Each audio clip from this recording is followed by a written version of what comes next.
#AskDrJohnWatts అని type చేసి మీ questions అడగండి, తప్పకుండా రిప్లై చేస్తాను. పరమేష్ చౌదరి, సార్ నాకు హెయిర్ ట్రాన్స్ప్లాంటేషన్ జరిగి 1 year అయింది. నాకు అనుకున్న దానికంటే చాలా తక్కువ హెయిర్ వచ్చినట్టు అనిపిస్తుంది. సో నా హెయిర్ ట్రాన్స్ప్లాంటేషన్ ఫెయిల్ అయినట్లేనా? Please explain. హెయిర్ ట్రాన్స్ప్లాంటేషన్ చేయించుకున్న తర్వాత యూజువల్గా 9 months నుంచి 1 year లోపు అందరికీ మంచి రిజల్ట్స్ వచ్చేస్తాయి. ఇంకొంతమందికి 1.5 year పడుతుంది అనమాట. ఏదేమైనా 9 months నుంచి 1 year లోపల ఆల్మోస్ట్ రిజల్ట్ అంతా వచ్చేస్తుంది. కొంతమందికి 1 year తర్వాత కూడా రిజల్ట్స్ కనపడినప్పుడు లేదా పల్చగా అనిపించినప్పుడు చాలా మంది మీ సర్జరీ ఫెయిల్ అయిపోయింది అనే అపోహలో పడుతూ ఉంటారు. ట్రాన్స్ప్లాంట్ ఎప్పుడైతే ప్రాపర్ గా జరిగినప్పుడు ఒకవేళ మీకే గనక హెయిర్ ట్రాన్స్ప్లాంటేషన్ ఫెయిల్ అయింది అంటే ఏమాత్రం జుట్టు కూడా మొలకూడదు. అలా కాకుండా కొంచెం జుట్టు మొలిచి కొంచెం జుట్టు మొలవట్లేదు అంటే డెఫినెట్ గా కొన్ని రకాల ఇష్యూస్ ఉన్నప్పుడు ఇలా జరిగే అవకాశం ఉంది. దీంట్లో మోస్ట్ కామన్ ఏంటి అంటే అలోపీషియా ఏరియేటా, అంటే పేనుకొరకుడు అన్నమాట. ఎవరికైతే పేనుకొరకుడు అనేటువంటి ప్రాబ్లం ఎగ్జిస్ట్ అవుతుందో వాళ్ళకి అప్పుడే అది బయట పడకపోయినా ఒకవేళ ఈ పేనుకొరకుడు ఉన్నట్లయితే హెయిర్ ట్రాన్స్ప్లాంటేషన్ చేసిన ఏరియాలో కూడా పూర్తిగా హెయిర్ గ్రో అయ్యే అవకాశం ఉండదు. అందుకని తక్కువ గ్రోత్ వచ్చే ఛాన్సెస్ ఉన్నాయి. ఇంకో కండిషన్ ఏంటి అంటే లైకెన్ ప్లానోపైలారిస్.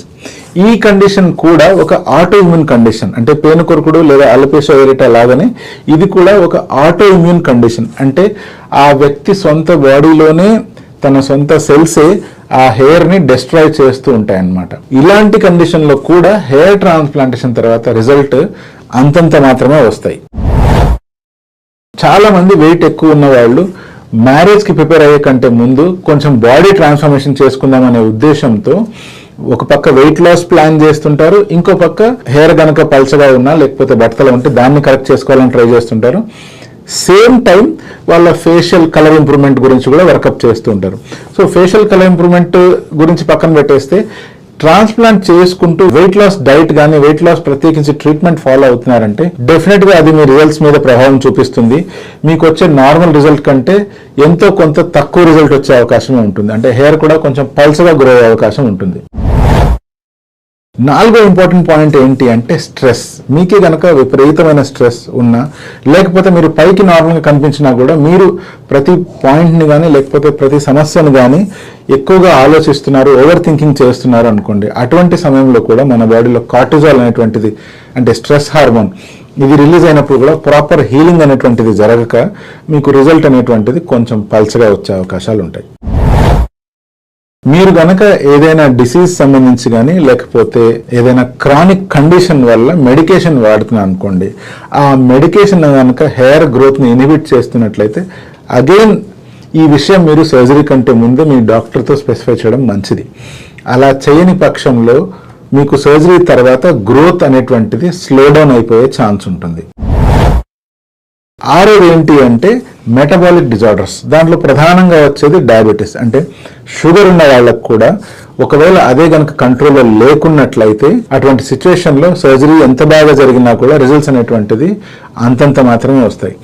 షుగర్ అని ప్రత్యేకించి ఎందుకు నేను మెన్షన్ చేస్తున్నాను అంటే చాలా మంది డయాబెటీస్ వచ్చినప్పుడు నేను షుగర్ ఉన్న వస్తువులు తినట్లేదు కదా అని అనుకుని ఇంకా నాకు మెడికేషన్ అక్కర్లేదు అనే నిర్ధారణలోకి వెళ్ళిపోతారు. ఇటువంటి వాళ్ళు ఇమీడియట్ గా మెడికల్ అటెన్షన్ తీసుకోవడం ఎంతైనా అవసరం. అది ప్రత్యేకించి అలోపతియే తీసుకోవాలని కాదు, బట్ ఒక హోలిస్టిక్ మెడికల్ అప్రోచ్ ఎప్పుడైతే చేసి డయాబెటీస్ ని కంట్రోల్లో ఉంచుకుంటామో, ఇలా కంట్రోల్లో ఉంచుకున్న వారికి డయాబెటీస్ కంట్రోల్ లేని వారి కంటే డెఫినెట్ గా హెయిర్ గ్రోత్ అనేటువంటిది ఎక్కువగా చూసాం. బట్ షుగరే కనుక కంట్రోల్ లేకుండా ఉన్నట్లయితే హెయిర్ గ్రోత్ చాలా వరకు ఎఫెక్ట్ అవుతుంది, వచ్చే రిజల్ట్ కూడా చాలా పల్చగా వస్తుంది. 1 year గడిచిన తర్వాత రిజల్ట్ ఎప్పుడైతే పల్చగా ఉందని మీకు అనిపిస్తుందో ఏ ప్రాబ్లం ఉంది అని ఎలా కనుక్కోవాలి అంటే మీరు ఇమీడియట్ గా మీ సర్జన్ దగ్గరికి వెళ్ళి ఇది సిచ్యువేషన్ అని ఎక్స్ప్లెయిన్ చేసినప్పుడు డెఫినెట్ గా మీకంటూ టెస్టులు చేసి ఈ పైన చెప్పిన కండిషన్స్ లో మీరు ఏదైనా కండిషన్ లో ఉన్నారా అనేటువంటి విషయాన్ని తెలుసుకోవాలి. ఒకవేళ మీ బ్లడ్ టెస్ట్ అంతా నార్మల్ గా ఉన్నట్లయితే మీ స్కాల్ప్ మీద బయాప్సీ అంటే స్కిన్ బయాప్సీ అనే టెస్ట్ చేసి అదే పనిగా ఏవైనా ఆటో ఇమ్యూన్ కండిషన్స్ ఉన్నాయా అనేటువంటి దాన్ని లేదా ఇంకేదైనా స్కిన్ కండిషన్ ఉందా అనేటువంటి దాన్ని కూడా నిర్ధారించుకోవాలి. చాలా మంది తెలియకుండా ఏం చేస్తారు అంటే ఒక చోట నాకు ఫెయిల్ అయింది అని అనుకొని మళ్ళీ ఇంకొక సెంటర్కి వెళ్ళి మళ్ళీ ఇంకొక సర్జరీ చేసుకుందాము అనే ఆలోచనలో పడిపోతుంటారు. అటువంటి స్టెప్ తీసుకునే ముందు మన స్కాల్ప్లో ఏమైనా ఇష్యూ ఉందా అనేటువంటి విషయాన్ని బయాప్సీ చేసి నిర్ధారించుకోవడం ఎంతైనా అవసరం.